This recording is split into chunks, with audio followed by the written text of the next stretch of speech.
Philosophers, dramatists, theologians have grappled with this question for centuries. What makes people go wrong? Interestingly, I asked this question when I was a little kid. When I was a kid growing up in the South Bronx, inner city ghetto in New York, I was surrounded by evil, as all kids are who grow up in a city. And I had friends who were really good kids who lived out the Dr. Jekyll, Mr. Hyde scenario of Robert Louis Stevenson. That is, they took drugs, got in trouble, went to jail, some got killed, and some did it without drug assistance. So when I read Robert Louis Stevenson, that wasn't fiction. The only question is, what was in the juice?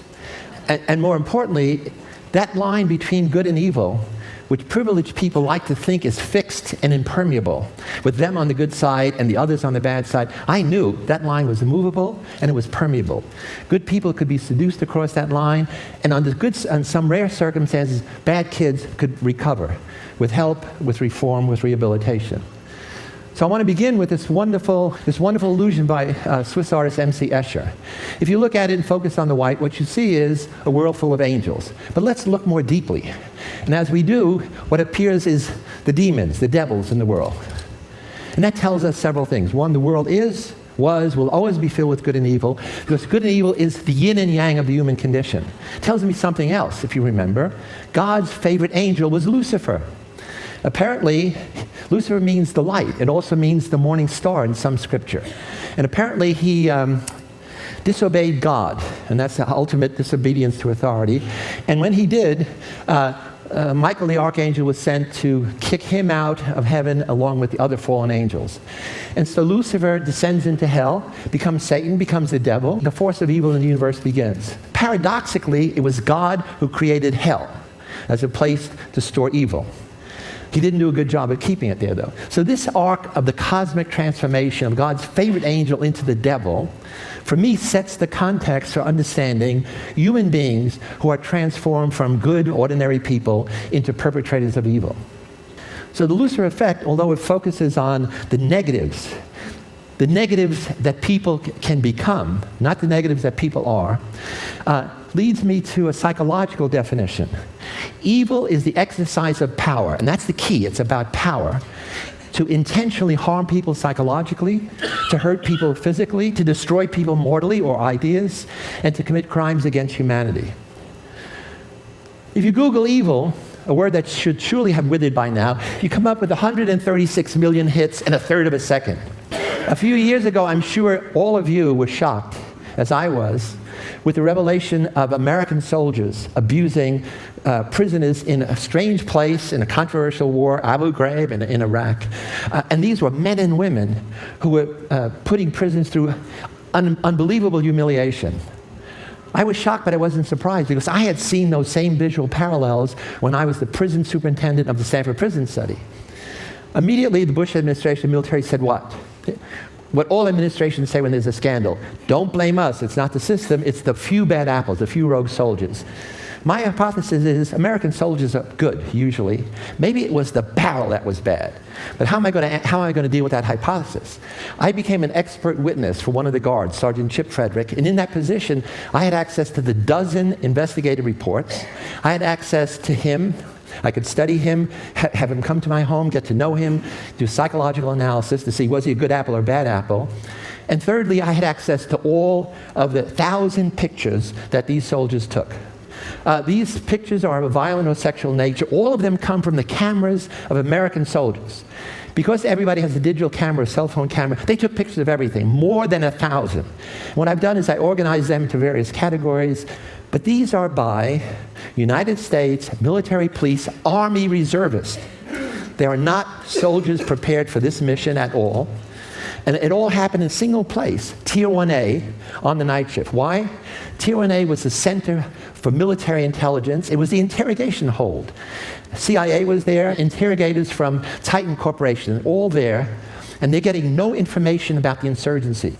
So they're going to put pressure on these soldiers, military police, to cross the line, give them permission to break the will of the enemy, to prepare them for interrogation, to soften them up, to take the gloves off. Those are the euphemisms. And this is how it was interpreted. Let's go down to that dungeon.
So pretty horrific. That's one of the visual illustration of evil. And it should not have escaped you that the reason I paired the prisoner with his arms out with Leonardo da Vinci's Ode to Humanity is that prisoner was mentally ill. That prisoner covered himself with shit every day, and they used to have to roll him in dirt so he wouldn't stink. But the guards ended up calling him shit boy. What was he doing in that prison rather than in some mental institution? In any event, here's former Secretary of Defense Rumsfeld. He comes down and says, I want to know who is responsible. Who are the bad apples? Well, that's a bad question. You have to reframe it and ask, what is responsible? Because what could be the who of people, but it could also be the what of the situation. And obviously, that's where I'm headed. So how do psychologists go about understanding such transformations of human character if you believe that they were good soldiers before they went down to that dungeon? There are three ways. The main way is what's called dispositional. We look at what's inside of the person, the bad apples. This is the foundation of all of social science, it's the foundation of religion, the foundation of law. Social psychologists like me come along and say, yeah, people are the actors on the stage, but you'll have to be aware of what the situation is. Who are the cast of characters? What's the costume? Is there a stage director? And so we're interested in what are the external factors around the individual, the bad barrel. And social scientists stop there, and they miss the big point that I discovered when I became an expert with Abu Ghraib. The power is in the system. The system creates the situation that corrupts the individuals. The system is the legal, political, economic, cultural background. And this is where the power is of the bad barrel makers.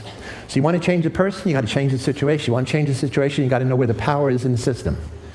So the Lucifer effect involves understanding human character transformations with these three factors. And it's a dynamic interplay. What do the people bring into the situation? What does the situation bring out of them? And what is the system that creates and maintains that situation?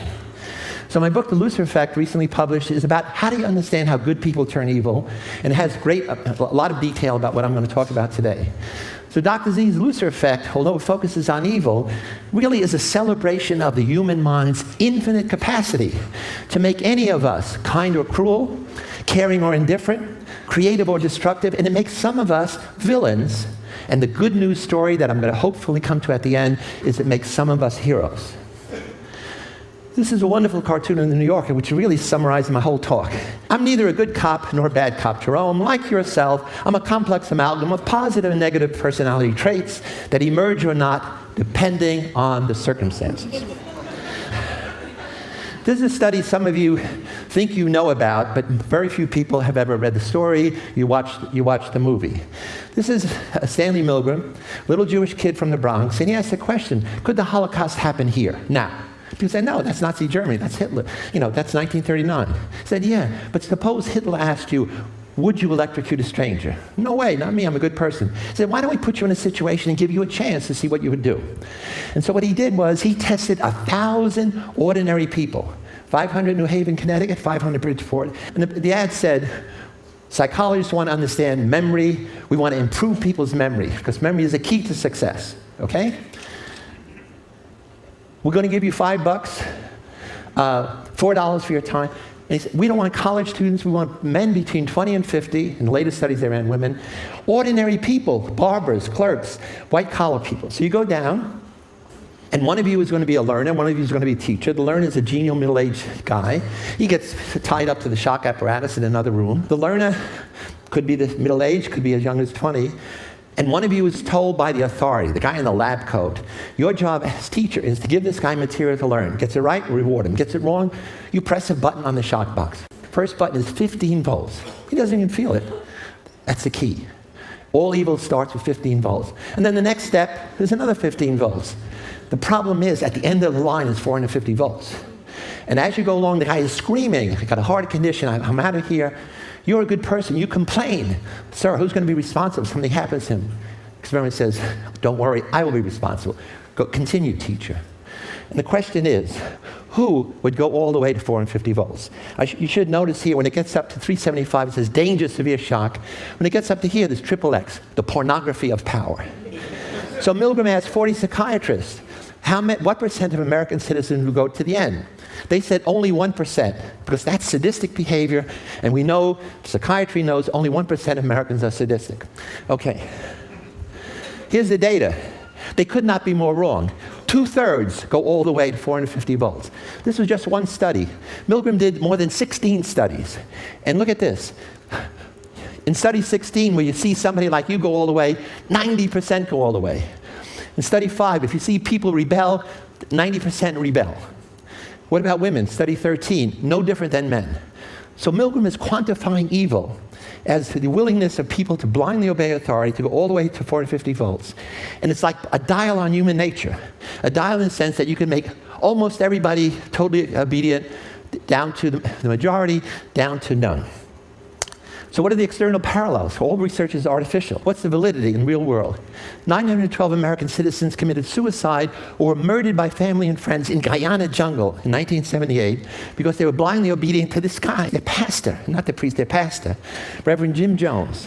He persuaded them to commit mass suicide. And so he's the modern Lucifer, a man of God who becomes the angel of death. Milgram's study is all about individual authority to control people. Most of the time, we are in institutions. So the Stanford Prison Study is a study of the power of institutions to influence individual behavior. Interestingly, Stanley Milgram and I were in the same high school class in James Monroe in the Bronx, 1954. So this study, which I did with my graduate students, especially Craig Haney, we also began with an ad. We didn't have money, so we had a cheap little ad. But we wanted college students for a study of prison life. 75 people volunteered, took personality tests, we did interviews, picked 24, most normal, most healthy, randomly assigned them to be prisoner guard. So on day 1, we knew we had good apples. I'm going to put them in a bad situation. And secondly, we know there's no difference between the boys who are going to be guards, the boys who are going to be prisoners. The kids who are going to be prisoners, they said, wait at home in the dormitories, the study will begin Sunday. We didn't tell them that the city police were going to come and do realistic arrests.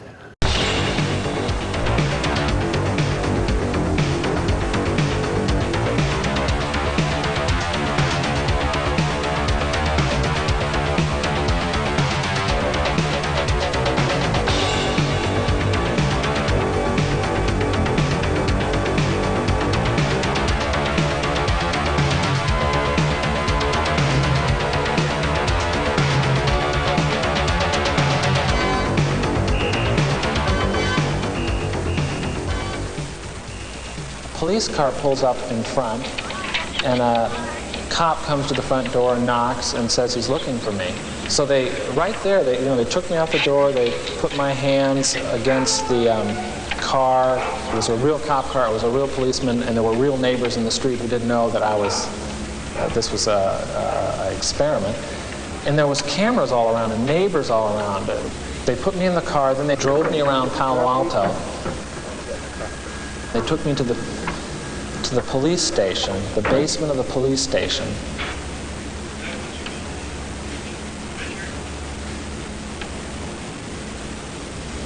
Then they put me in a cell. I was the first one to be picked up, so they put me in a cell, which was just like a room with a door with bars on it. You could tell it wasn't a real jail. They locked me in there in this degrading little outfit.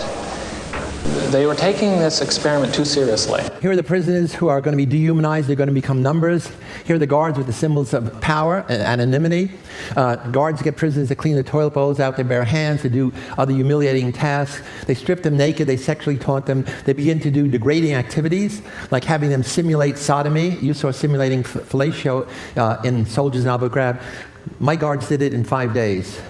The stress reaction was so extreme that normal kids we picked because they're healthy had breakdowns within 36 hours. The study ended after 6 days because it was out of control. 5 kids had emotional breakdowns. Does it make a difference if warriors go to battle, changing their appearance or not? Does it make a difference if they're anonymous in how they treat their victims? We know in some cultures they go to war, they don't change their appearance. In other cultures they paint themselves like Lord of the Flies. In some they wear masks. In many soldiers are anonymous in uniform. So with this anthropologist, John Watson, found 23 cultures that had 2 bits of data. Do they change their appearance? 15. Do they kill, torture, mutilate? 13. If they don't change their appearance, only 1 of 8 kills, torture, mutilate. The key is in the red zone. If they change their appearance, 12 of 13, that's 90%, kill, torture, mutilate. And that's the power of anonymity. So what are the 7 social processes that grease the slippery slope of evil? Mindlessly taking the first small step. Dehumanization of others. De-individuation of self. Diffusion of personal responsibility. Blind obedience to authority. Uncritical conformity to group norms. Passive tolerance of evil through inaction or indifference. And it happens when you're in a new or unfamiliar situation. Your habitual response patterns don't work. Your personality and morality are disengaged. Nothing is easier than to denounce the evildoer. Nothing more difficult than understanding him, Dostoevsky tells us. Understanding is not excusing. Psychology is not excusiology. So social psychological research reveals how ordinary good people can be transformed without the drugs. You don't need it. You just need the social psychological processes. Real-world parallels. Compare this with this.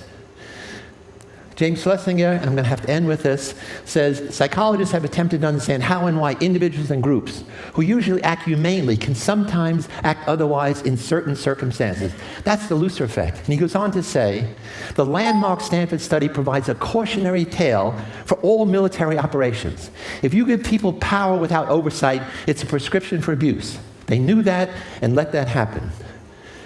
So another report, investigative report by General Fay, says the system is guilty. And in this report he says it was the environment created Abu Ghraib by leadership failures that contributed to the occurrence of such abuse. And the fact that it remained undiscovered by higher authorities for a long period of time. Those abuses went on for 3 months. Who was watching the store? The answer is nobody, and I think nobody on purpose. He gave the guards permission to do those things, and they knew nobody was ever going to come down to that dungeon. So you need a paradigm shift in all of these areas. The shift is away from the medical model that focuses only on the individual. And the shift is toward a public health model that recognizes situational and systemic vectors of disease. Bullying is a disease. Prejudice is a disease. Violence is a disease. And since the Inquisition, we've been dealing with problems at the individual level. And you know what? It doesn't work. Alexander Solzhenitsyn says the line between good and evil cuts through the heart of every human being. That means that line is not out there. That's a decision that you have to make. That's a personal thing. So I want to end very quickly on a positive note. Heroism as the antidote to evil. By promoting the heroic imagination, especially in our kids, in our educational system, we want kids to think, I'm a hero in waiting for the right situation to come along, and I will act heroically. My whole life is now going to focus away from evil that I've been in since I was a kid to understanding heroes. The banality of heroism is it's ordinary people who do heroic deeds. It's the counterpoint to Hannah Arendt's banality of evil. Our traditional societal heroes are wrong because they are the exception. They organize their whole life around this. That's why we know their names. And our kids' heroes are also wrong models for them because they have supernatural talents. We want our kids to realize most heroes are everyday people. And the heroic act is unusual. This is Joe Darby. He was the one that stopped those abuses you saw because when he saw those images, he turned them over to a senior investigating officer. He was a low-level private, and that stopped it. Was he a hero? No. They had to put him in hiding because people wanted to kill him and then his mother and his wife. For 3 years, they were in hiding. This is the woman who stopped the Stanford prison study. When I said it got out of control, I was a prison superintendent. I didn't notice out of control. I was totally indifferent. She came down, saw that madhouse, and said, you know what? It's terrible what you're doing to those boys. They're not prisoners, they're not guards, they're boys, and you are responsible. And I ended the study the next day. The good news is I married her the next year.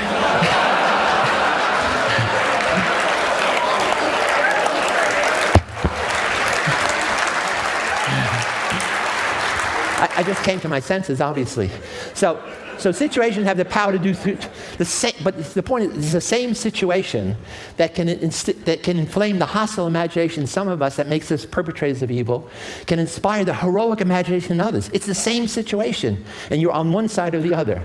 Most people are guilty of the evil of inaction because your mother says, don't get involved, mind your own business. And you have to say, Mama, humanity is my business. So the psychology of heroism is, we're going to end in a moment, how do we encourage children in new hero courses that I'm working with Matt Langdon, he has a hero workshop, to develop this heroic imagination, this self-labeling, I am a hero in waiting, and teach them skills.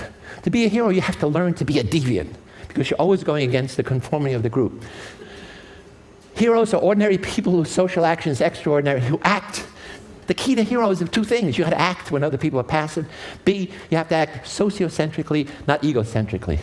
And I want to end with a story that some of you know about Wesley Autrey, New York subway hero, 50-year-old African-American construction worker. He's standing on a subway in New York. A white guy falls on the tracks. The subway train is coming. There are 75 people there. You know what? They freeze. He's got a reason not to get involved. He's black, the guy's white, and he's got 2 little kids. Instead, he gives his kids to a stranger, jumps on the tracks, puts the guy between the tracks, lays on him. The subway goes over him. Wesley and the guy, 20.5 inches height. The train clearance is 21 inches. A half an inch would have taken his head off. And he said, I did what anyone could do. No big deal to jump on the tracks. And the moral imperative is, I did what everyone should do. And so one day, you will be in a new situation. Take path 1, you're going to be a perpetrator of evil. Evil meaning you're going to be Arthur Anderson. You're going to cheat, or you're going to allow bullying. Path 2, you become guilty of the evil of passive inaction. Path 3, you become a hero. The point is, are we ready to take the path to celebrating ordinary heroes, waiting for the right situation to come along to put heroic imagination into action? Because it may only happen once in your life. And when you pass it by, you'll always know, I could have been a hero, and I let it pass me by. So the point is thinking it and then doing it. So I want to thank you. Let's oppose the power of evil systems at home and abroad, and let's focus on the positive. Advocate for respect of personal dignity, for justice and peace, which sadly our administration has not been doing. Thanks so much.